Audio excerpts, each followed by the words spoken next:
Hello, everybody. Thank you for coming on to Finance Agents Live. This is Tim McCormick. Please share our YouTube channel. We're going to be covering topics like this on an ongoing basis, looking to help people out when they need help. We're at youtube.com/finance agents, so we'd appreciate any shares.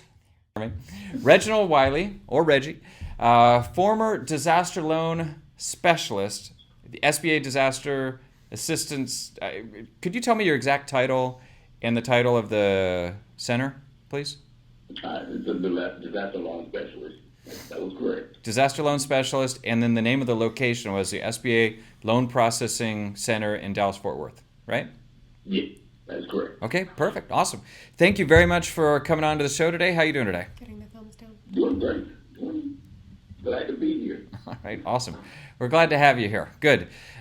So the other day we did another episode where we interviewed some people from the outreach department of the SBA, where they talked about who can get these loans. It sounds very promising, very interesting, but I can tell you one thing. I've talked to a lot of lenders over the years, and there's always a big difference between what they say is going to happen and what actually happens. And I'm not saying they're lying. What I'm saying is there's a lot of exceptions to every rule, and funding is a complicated beast, as anybody knows.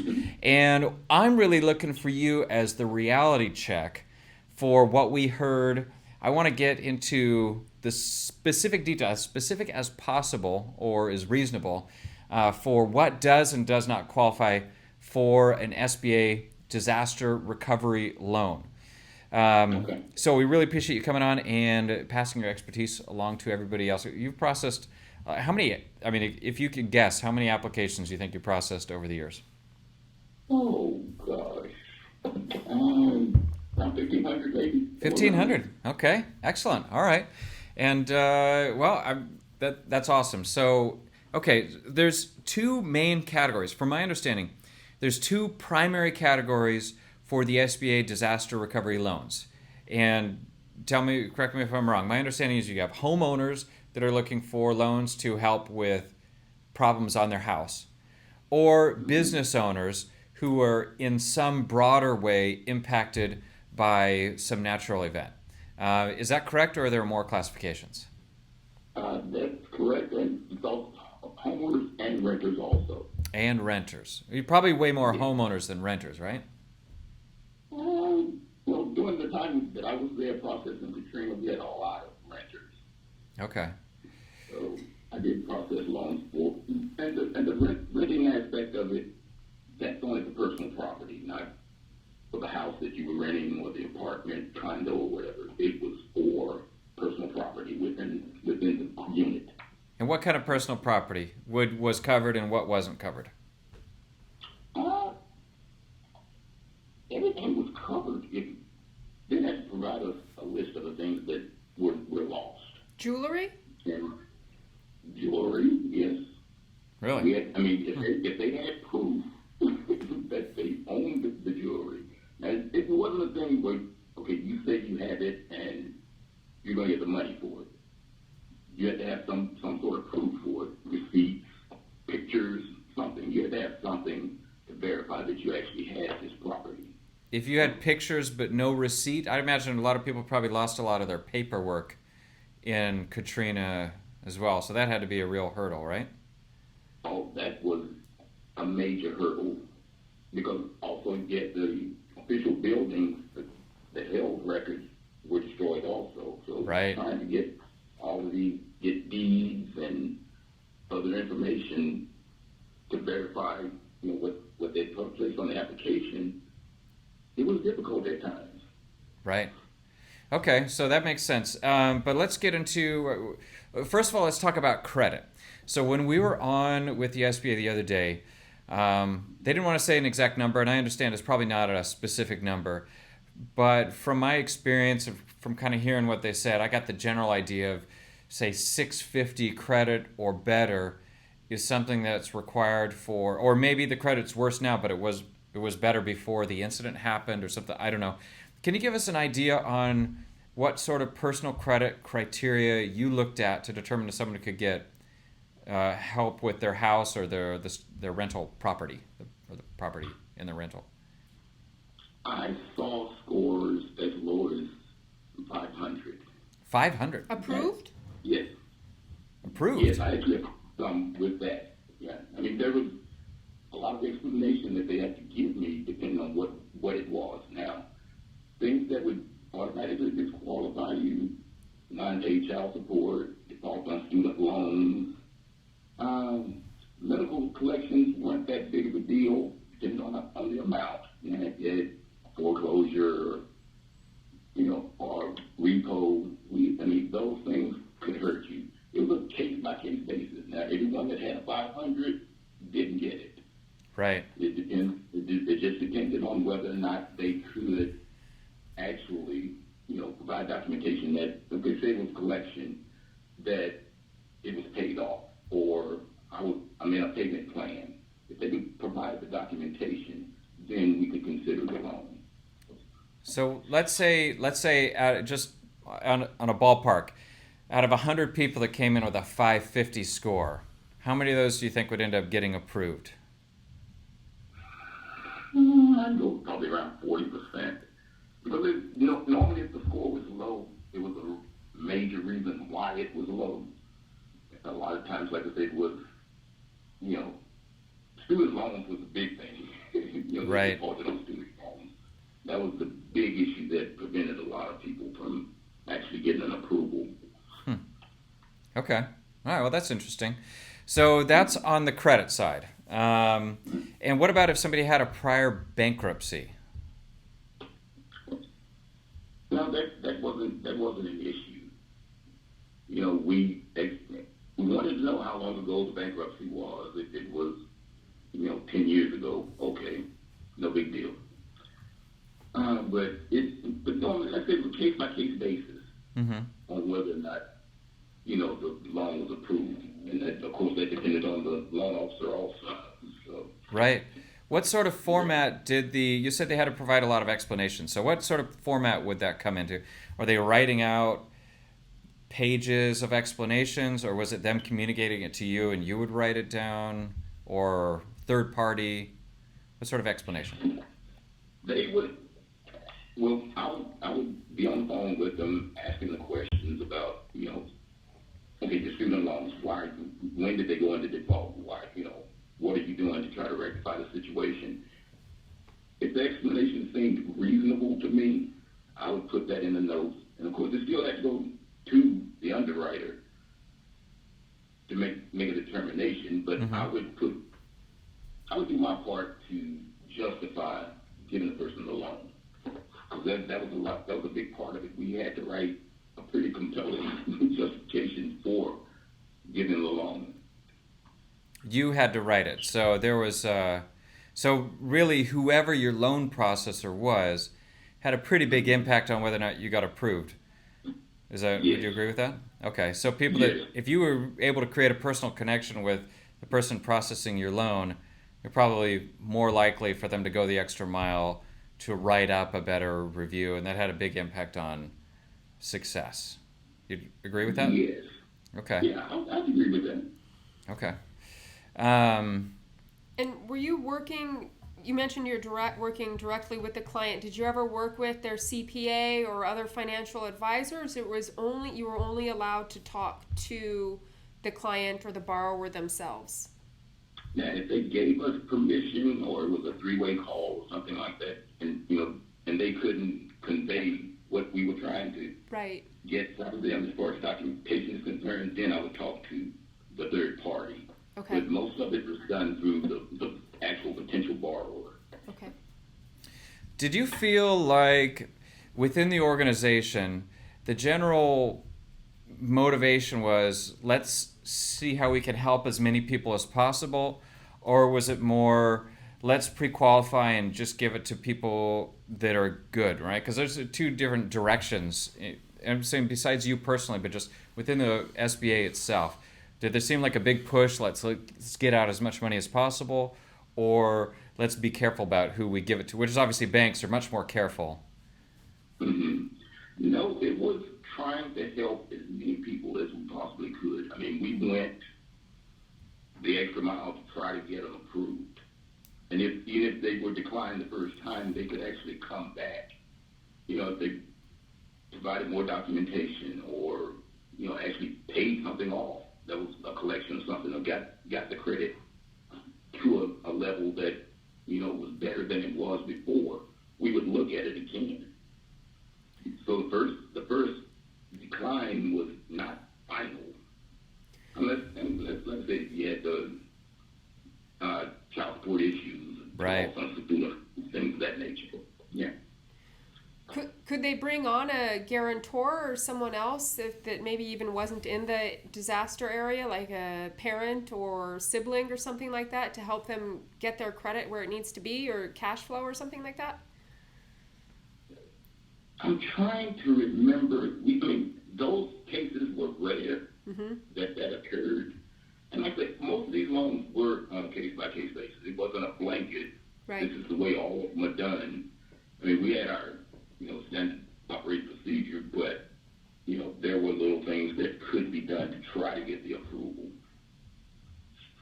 Okay. Wait, why don't you kind of run us through that process, right? Somebody comes in, and what are the steps? I believe the first thing is they go online. I don't know if you had the same systems then that they do now. Go online and create. Is the first thing you're going to see a full application? Is that how it starts, or do you start before that? Okay, even before that, before you're eligible to even apply for the SBA loan, you have to register with FEMA. Mm-hmm. That's the first thing you have to do. You do that first. Once we know that, you will register with FEMA, then you can apply with the SBA one of three ways. You could, if you were in the area and you can go to the Disaster Recovery Center and apply. You could go to SBA.gov and apply, or you could do it over the phone. The best way is SBA.gov. Mm-hmm.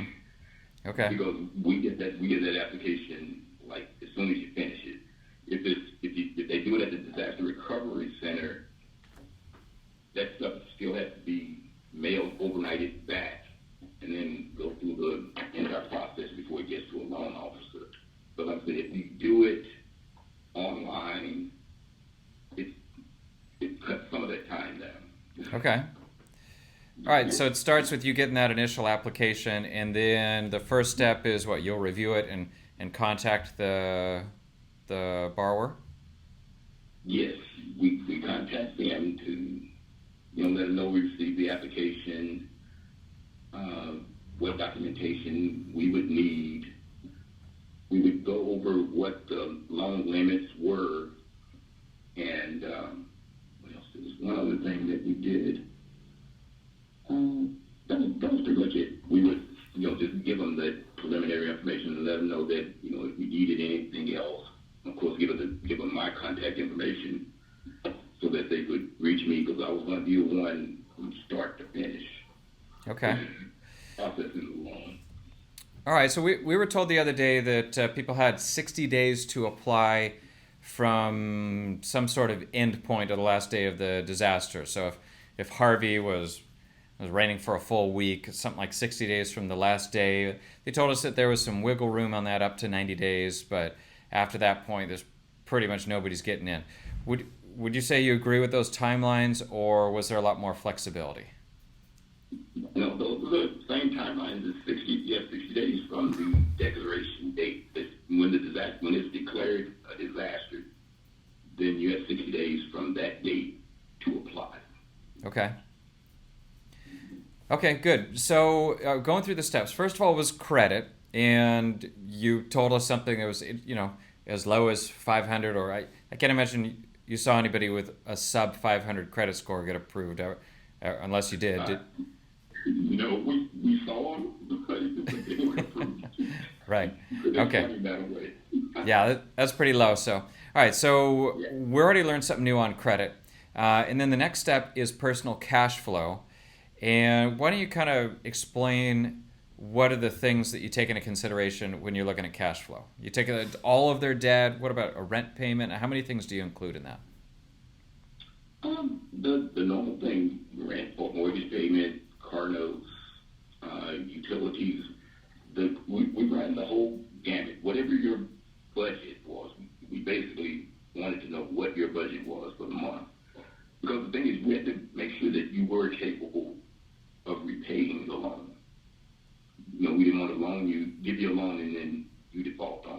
Mm-hmm. defeats the purpose. Right. So it was everything: mortgage, car, tuition, light, water, gas, food, everything. Okay. And this is for, we were told it were 15 or 30-year repayments. What's the breakdown on that? Is personal property was always 15, real estate was always 30, or how else was that? Yeah, that sounds about the same way that we were doing it back then. Okay. It was the same, yeah. And as far as, and I know we heard the interest rate last week, and it almost fell off of my chair, because back then it was 2.89 is what it was then, which was a good interest rate. It was already pretty darn good. Really good. Yeah. The thing is, that's great about the program is that, okay, the 550 credit score gets the same interest rate as the 850 credit score. It doesn't matter. Yeah. As long as you qualify for the loan, you get the same interest rate. Okay, well, that's great. All right, great for the borrowers. So credit, cash flow.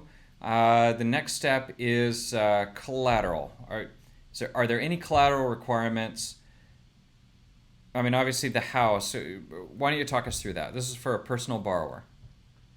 Okay, so the personal borrower, the actual, yes, the home, we would place a lien on the home. So it would be used as collateral. Now, there were some cases where, the home was totally damaged and the borrower did not want to return to the area. So the funds that they received could be used for relocation. Again, that was relocation. Case by case. Yes, we had to know where they were going, how much the house was going to be. We had to know all the particulars of the relocation. Is that more for renters than homeowners, or is that for both? That was mainly for homeowners. Because with renters, like I stated before, with renters, it was just personal property loans that they received. Okay, so yeah, let me talk through that for a second, because that's interesting. So you got a house worth, say it was worth $100,000 before the disaster, with no debt on it. Now it's worth who knows what. It's been completely destroyed. You could get a loan from the SBA for what, up to $100,000 to buy a house somewhere else, or what would that look like? Yes, it depends on what the insured value of the home was at the time of the disaster. Mm-hmm. So whatever that amount, whatever the insured amount was, it could be up to that amount. Of course, if there were a mortgage on it, there were cases where we would pay off that first mortgage. Really? Okay. Yeah, we could pay it off and we'll basically refi it to the new low interest rate. So. And so you would give them a loan, let's say the insurance pays them $100,000 for their policy, and then you would give them an additional $100,000, or maybe the insurance pays out $75,000 and you would give them $25,000 to complete it, for lack of a better word, or how does that work with insurance companies? You are correct. That is the way it would work. We wouldn't, because we had to, and that was another thing I left out earlier. That's what the thing I was trying to think of. We had to know what insurance was going to pay. Okay. What they were insured for. Because whatever was covered by insurance, then the insurance company was going to pay that, and we come in after that to make up any difference. I see. Okay. Okay. No, that makes sense. All right, so we've gone through credit, cash flow, and collateral. And you were never taking collateral by putting a lien on somebody's cars or other personal property. It was only real estate. Is that right? Just the real estate. Okay, great. So then what sort of, talk us through the documentation that's required in order to get one of these home loans. Okay, we would have to have a copy of the insurance policy, of course, copy of the deed, because the weird thing about it was we would have people that would actually put in an application for a house that wasn't even theirs. I'm not surprised. Not surprised. And then we would ask for the deed. We got to run around and like, okay, well, you have to have a copy of the deed by this date, or we're just going to decline it. Right. And most of the time they wouldn't call us back. Sometimes they would hang up when we would ask for the deed. So, but it was deed, insurance policy, list of the personal property that was lost or damaged, what you thought the estimated value of that was. And with the home loan, it was up to $200,000 for the property and up to $40,000 for personal. Okay, property. so it was capped. Got it. Mm-hmm. Yes, there was a cap on it. Okay, all right. So deed, insurance paperwork. What are some of the disqualified loan uses? So things that people applied for, and you said, I'm sorry, that's not going to work. We're going to have to kick that out. It depends. If we would also allow them to use the fund for mitigation purposes. If it was something that would help prevent the same type of damage, say if another hurricane came through there, that was good. You could actually use the money towards that. That could be a retaining wall. A lot of things that we saw down in New Orleans were they would have the houses up on stilts, I guess you could call them. Right. They raise them up. Things of that nature, you could actually use the money for that. As far as no, you can't get it. Pretty much if you couldn't prove that you had it or that this was something that would help prevent, same type of damage occurring, then, you weren't getting money for it. Okay. It wasn't too many crazy things that came through, like my dog had a fur coat or something like that. Nothing like that. So I guess this kind of goes back to disqualified uses, but also credit. What about tax liens? We talked a little bit about bankruptcy, but is there a tax lien limit, or if someone has tax liens, can they qualify? The tax lien would have to be paid Prior to funding. Prior to funding, yes. Now a payment plan wouldn't work? It'd need to be resolved completely? No, there's a payment plan. And that was the same with the student loans. If they could get a payment plan in place on that defaulted loan, then we would consider the loan again. Okay. But anything that was of federal nature, you better have a pretty good explanation as to why that situation occurred. Right. Okay. And what you were doing to try to rectify that situation. Okay, great. So what would you say is the most frequent personal financing request? I think you said that it was more renters than homeowners. Is that accurate? What did you get the most of? For the personal property? Correct. Usually, clothing. Some of them would try to do food, but I'm like, okay, that's neither here nor there. Right. But it's mostly, any content that was in the home or the apartment or whatever, that's usually what they were trying to get the recovery for. Clothing seems tough for me. I mean, people would give you invoice or receipts from the purchase of all their clothes. I mean, I sure haven't done that. I can't imagine. You'd be doing that? That's what it was like? I mean, you actually had some people that could actually produce this stuff. Huh. And the thing is, I'm kind of that way here because I'm also an insurance adjuster, so I know the importance of having everything documented. So I have those sorts of things. There are some that have it. I guess. Keep it in your dishwasher so it's watertight. That's what I read. In the hurricane, you got to put everything in your dishwasher. In the dishwasher. So it stays watertight during the hurricane. Nothing gets wet. That's interesting. Well, but then you have to hope that it isn't washed away. It wasn't washed away, right? It's true. Huh. Yeah. But it'll be dry. All right, you get any?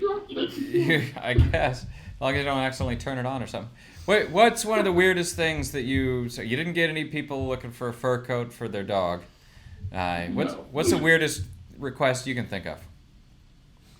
Weirdest one. Well, that's a tough one, Tim. All right. He's known for his hardball question. That's fine.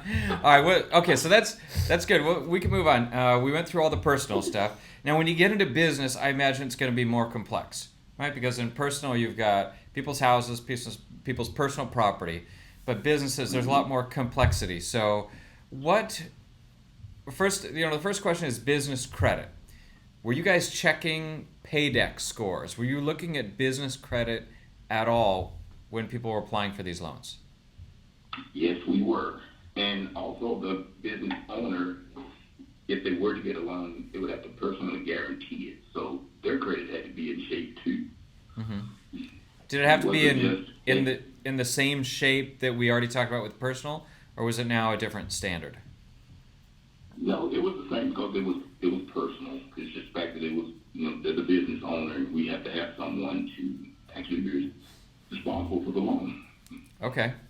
All right, so you would look at business credit, specifically Paydex. Is that what you guys used, or Equifax Business, or Experian Business, or what did you guys look at?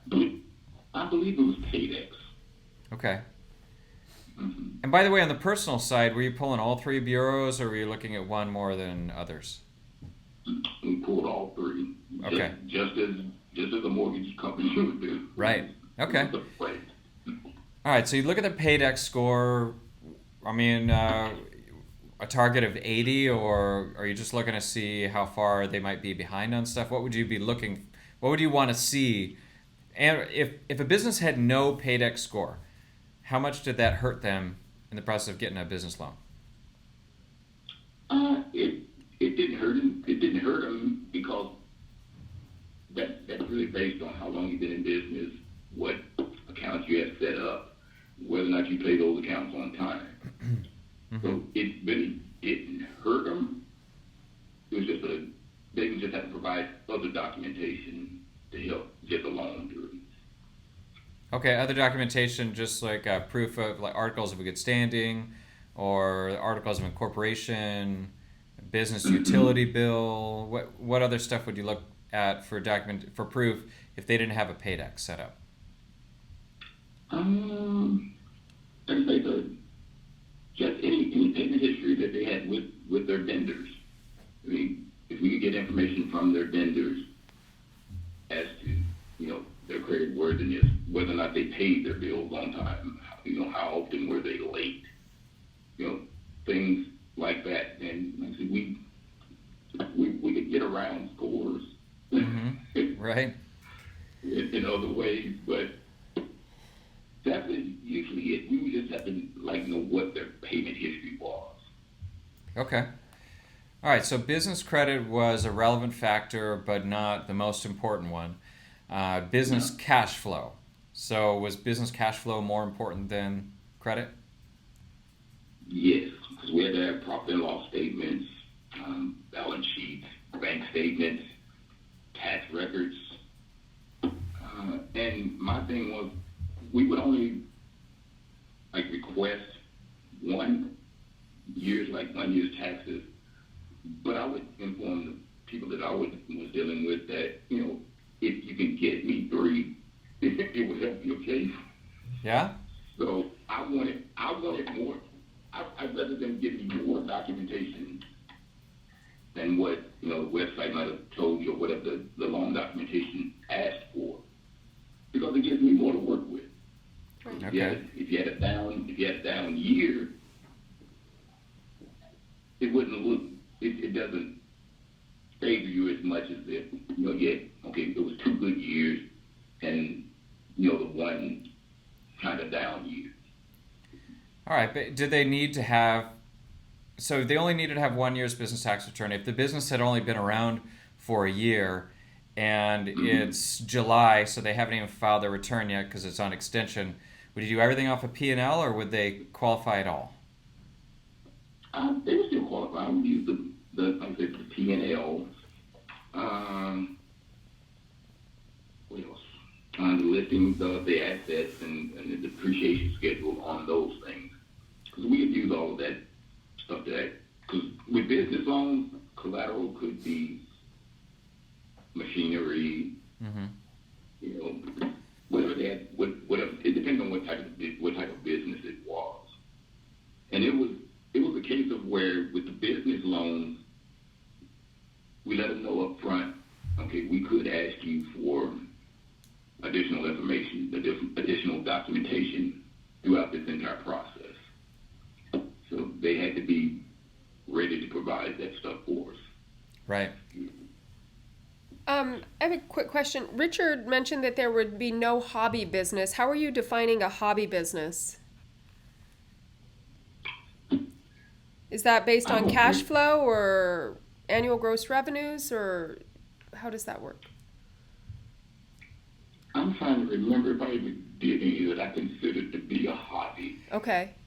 I was told by the IRS that if you're losing money for multiple years, they consider it a hobby business. Like if you have more than 2 years of negative income on your tax return, they call it a hobby. But they stop. Ford and GM. They stop. Yeah, right. You know, so I think it definitely depends. That's what I heard. More than 2 years of losses, they stop giving you the write-off and consider it a hobby business. Okay. And you're correct on that, Jim. I've also been a tax preparer professional for 39 years. I started preparing taxes when I was 17. I was still a junior in high school. Wow. So you are correct on that. Ding. That would be a hobby again. Okay, so maybe that's. Like 2 years, and they will also target you for an audit because they want to know why you're losing money. You're still running this business. Business of money laundering business, maybe something, right? Okay, all right, good. So, so you could do everything. Were you guys looking at people's business bank statements, or would you do everything from the P&L? No, we would request bank statements also. Okay, and what kind of stuff would you see on somebody's bank statements that could kill a deal for you? We see lots of restaurants. We see lots of restaurant stuff. Yeah, a lot of restaurants, a lot of NSF. You know, you have to have the cash flow. We have to see that money is actually coming in there and how you're spending it.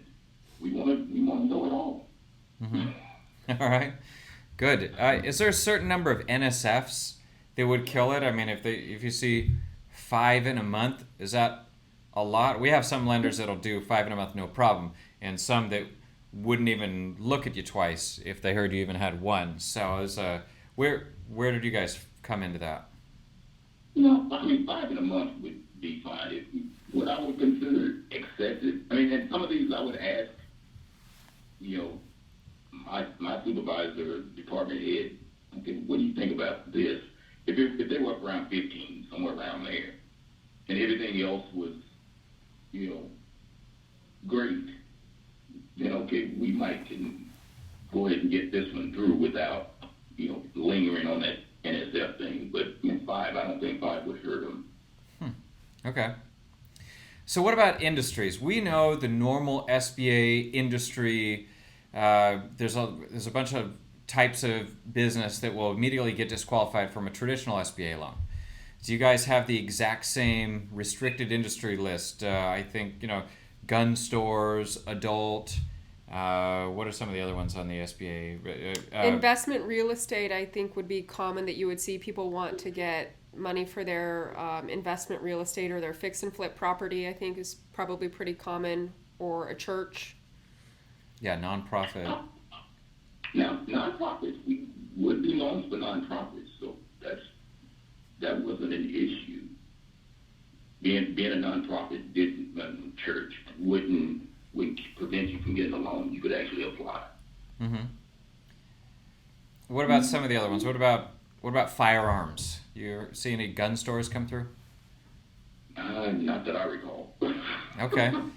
Adult? Not that I recall. You see any adult come through? No, not across my desk. doesn't mean they didn't come through. Okay.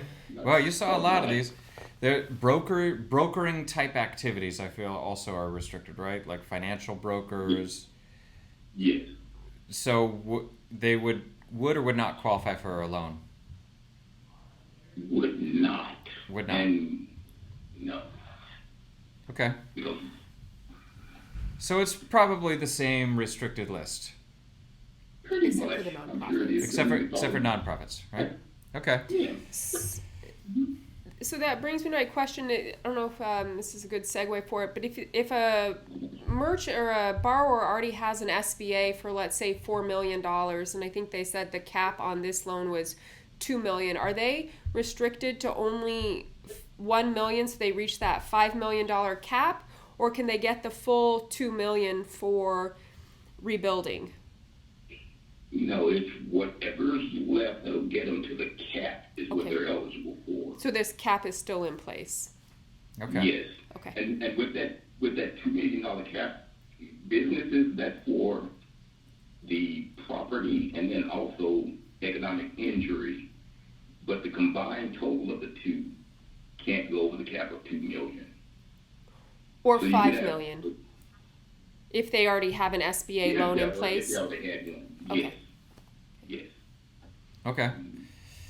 Great. All right. So business collateral. What are some of the? I'm assuming you guys place just a UCC blanket lien on the business. Do you guys do something different than that? No, same thing. Okay. And you will subordinate. People can have other debt and they could still get this loan, just like we talked about with the SBA loan. They had other loans, you guys would still come in and behind other types of lending, right? Yes. Okay. And did it matter what? I mean, did you guys care if it was factoring or a term loan or a line of credit? Did that have any impact on subordinating to it? Not that I recall. Okay. Mm-hmm. Like if somebody had a $100,000 line of credit and they hadn't used any money from it, when you come in, you're still subordinate to it because you're the secondary lender. You ever remember having somebody close their line of credit or anything like that in order to get the loan? I had a few that would do it, but they wanted to make sure that they were going to get the loan before they just shut it down. Yeah. Okay, so they were required to shut down facilities like that. Yes. What about business credit cards? Was that you didn't ever? Business credit cards don't place a UCC, so it really didn't matter, I guess, right? Yeah. Doesn't matter. Okay. All right, so business credit, you would look at it, yeah? But at that rate, I mean, you would really want to pay everything off and then maybe Right. get it later. But at the 1.75 rate, just refinance your debt. Yeah, but you can't really refinance your debt, right? It doesn't work like that. No. No debt No. refinance. I mean, you could get as much money as you can, Right. and Pay it off. maybe pay off the debt if it's enough. But generally, you guys talk to us about the disbursement of funds. I mean, most of this stuff is construction related when you get into the business side, right? Construction related and working capital. So would you get all the working capital at once, or would they also give that in disbursements over time as they did with construction financing? It's disbursements over time, and the thing is, the first disbursement would be anywhere from $15,000 to $25,000, and then once you're near using that up, you would send in the receipts and estimates for what the next phase was, and then we would disperse based on that.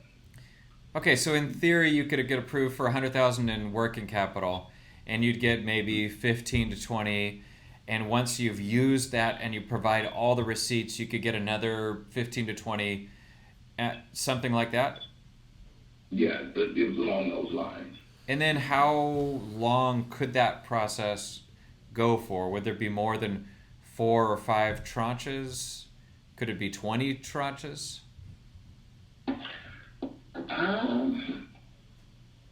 That varies depending on the individual borrowers and what they were doing.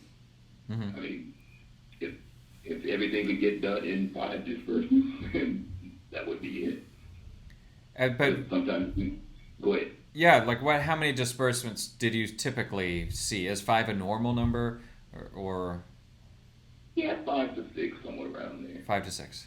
Okay. Mm-hmm. And generally that would happen within like a 6 month period or over a year or Probably anywhere from 4 to 6 months. 4 to 6 months. Okay. Mm-hmm. All right, great. Okay, so collateral was varied. So you look at business credit, you look at the cash flow, and you'd be pulling in everything required for that. Collateral, we talked about that a little bit. You would just do a UCC, no specific collateralization. What kind of documentation? Other than the bank statements, tax records, P&L, balance sheets, inventory lists. Do you need construction quotes? Yes, we would. If it was a new build or repairs, yes, we would need the quotes, and we would actually verify that this is a legitimate company that's going to be doing the repairs. It can't be Uncle Joe that's going to help you get it together. It's not, that's not good enough. It can't be the down the street handyman. Okay, all right. Hobby business. What's wrong with Uncle Joe? He's a great Got guy. a hobby business or something. It's a hobby business, right? It's gonna turn him into the black. All right. Well, good. Okay, so that all makes sense. What are some of the? There's got to be some more. In the personal side, you didn't have a lot of disqualified use of funds, but on the business side, I'm guessing you probably have some more disqualified use of funds. Is that right? Yeah, we had. Yeah, I mean, it was some of the same things. I mean, we wouldn't want to be funding like an ammo store or an adult movie theater or anything like that.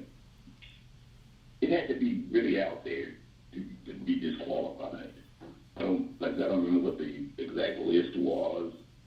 Like I said, that was a little while ago for me, but it took a lot. It really took a lot to get disqualified for these loans. Okay. Well, I mean, but still, it falls into two categories: construction and working capital. So, if somebody wanted a new truck, that would be covered. If they lost a truck in the disaster, and insurance, and if we'll say it wasn't insured, because that's the thing with the loan, it can be for insured or uninsured items. Okay. So it really didn't matter. Yes, I mean they could get a truck. Okay. So, real estate, working capital, vehicles, computers on location, machinery that got damaged. If somebody was in a bit of a remote location and the road got washed out to their location, I literally talked to somebody last week who saw our last show, and the road washed out to her farm, so people couldn't come to her farm. She had a tourism business. Okay. I mean, potentially, if the cost wasn't too high, they could get money to repair the road. Not so much to repair the road as to they could get the funds for the economic injury of loss of income, but to repair the road, no, I don't think that would be covered. Okay, that's interesting. Maybe because if the road is private or public, or whose responsibility it is to pay for the repairs or something like that. Mm-hmm. I don't know. Without the road, nobody can show up. So let's see. Better to get the road fixed than to get money for waiting. This was the lady. It was a year later. They hadn't fixed the road. A year later. Wow. So she falls into the bucket of somebody who didn't apply within the window because she didn't think it was going to be that bad.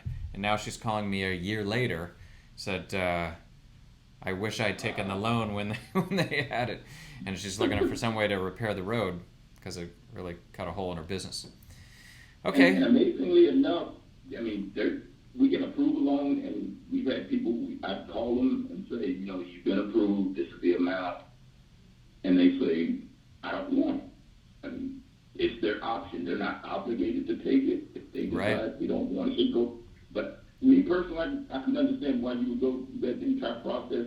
Like I said, sometimes this would take anywhere from 3 to 6 weeks for this entire process, and then you say don't want it. Yet when you called me initially, you really want to get this taken care of. Right. But How long? it's up to the individual. How long do you have to mull the offer over? 6 months. 6 months. So you 6 can months. apply now and think about it for a good long while. Long time. Yeah. Okay. Yeah, let's go through the timeline then. On that. You bring up a good point. So let's say day 0, it's declared a disaster, a federal disaster zone, or whatever it is. 30 days into it, you find out the SBA has these amazing loans, and you start the application process. Generally, you'll say you apply online. You're going to be talking to somebody within 2 or 3 days. Yes. And that's even at peak volume, right? Maybe it could be a little bit longer than that. You'd have to wait. They actually wrap up the staff, so it would be 2 or 3 days would probably be good, maybe 5 at the most. Okay, so 2 or 3 days, somebody contacts you, and you start going through the initial process. You said it takes 3 to 6 weeks for the whole thing. And I know that it's partially going to be dependent on when people get in documentation to you. It sounds like that's going to be a big hang-up.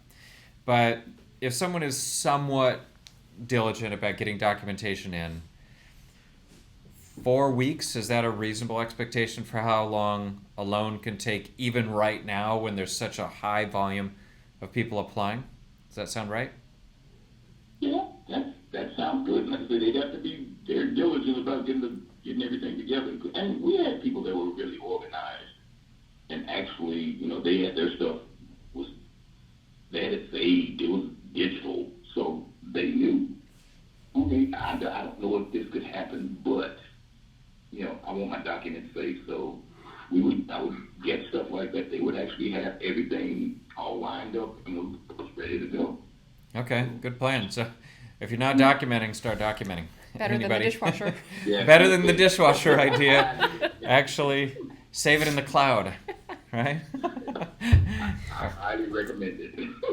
All right, so it sounds like you go to a point where now you've got an offer, and then you accept that offer. How long does it take from when you accept that offer to an actual funding happening?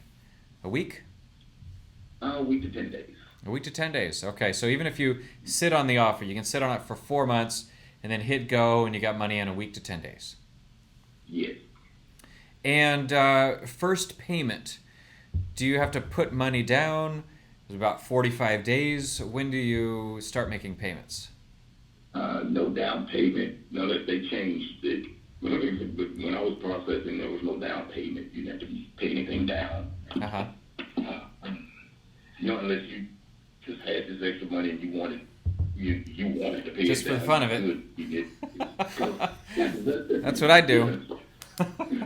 There's no, because there's no prepayment penalty, no fees, anything of that nature. You just, you let us know whether or not you want it if you've been approved. Okay. And then the first payment, tends to happen on the first of the month, or is it 30 days from loan disbursement, or how did that work?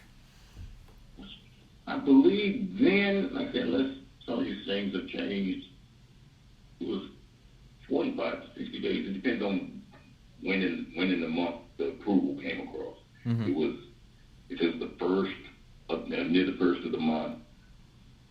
Then it was 60, most of the time it was 60 days. 60 days from disbursement. Okay. All right. So it's a generous amount of time in order to get restarted. And then you just go from there. Okay. So we've gone through business credit, business cash flow, business collateral, the documentation required, pretty much the same as for a regular SBA loan, maybe a little bit lighter, although you're asking for stuff, actual receipts or invoices for things that were destroyed. Would you request proof that the item was destroyed? Like a vehicle? If they could provide us that proof, but we wouldn't ask for it. Okay. Because if the vehicle was insured, then we would know if they actually had the vehicle, if it was actually damaged, because they would have to file their insurance claim on it. Because we weren't going to disperse any money until after we knew what the insurance company was going to pay. All right, but if they had computers and they could provide the invoices, in general, you would just provide a loan for that and not seek any sort of proof that the computers were destroyed. And I'm not trying to talk people into. I'm just trying to figure out what the rules are so that we know. The last thing I want to do is everybody don't submit anything that's not 100% true. All right. Definitely. And in the situation of like Katrina, Harvey, and Irma, where the destruction was so massive, pretty good chance it was destroyed. Right. Yeah. Especially if you were in one of the high flood areas.